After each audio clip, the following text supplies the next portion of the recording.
কেকেআরের প্রধান কোচের পদ ছাড়লেন চন্দ্রকান্ত। আইপিএলের পরবর্তী আসরে কলকাতা নাইট রাইডার্সের ডাগ আউটে আর দেখা যাবে না চন্দ্রকান্ত পণ্ডিতকে।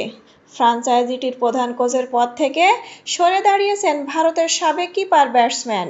2022 সালের আগস্টে ব্রেন্ডন ম্যাকালামের স্থলাভিষিক্ত হয়ে কলকাতার প্রথম ভারতীয় প্রধান কোচ হিসেবে দায়িত্ব নিয়েছিলেন ঘরোয়া ক্রিকেটের সফল এই কোচ।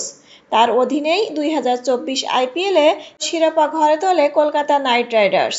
তবে 2025 আইপিএলের আগেই সেই সফল অধ্যায়ের ইতি টানলেন 63 বছর বয়সী পণ্ডিত।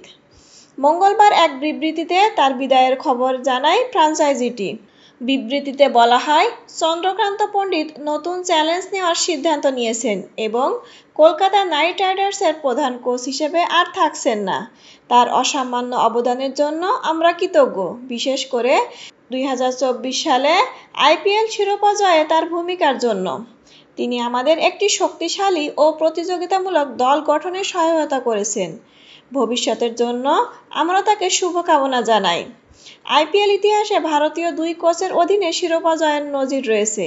একজন আশিস নেহরা, যিনি 2022 সালে গুজরাট টাইটান্সকে চ্যাম্পিয়ন করেছিলেন, অন্যজন চন্দ্রকান্ত পণ্ডিত। 3 আসরে কলকাতার কোচ হিসেবে 42 ম্যাচে দায়িত্ব পালন করেন তিনি।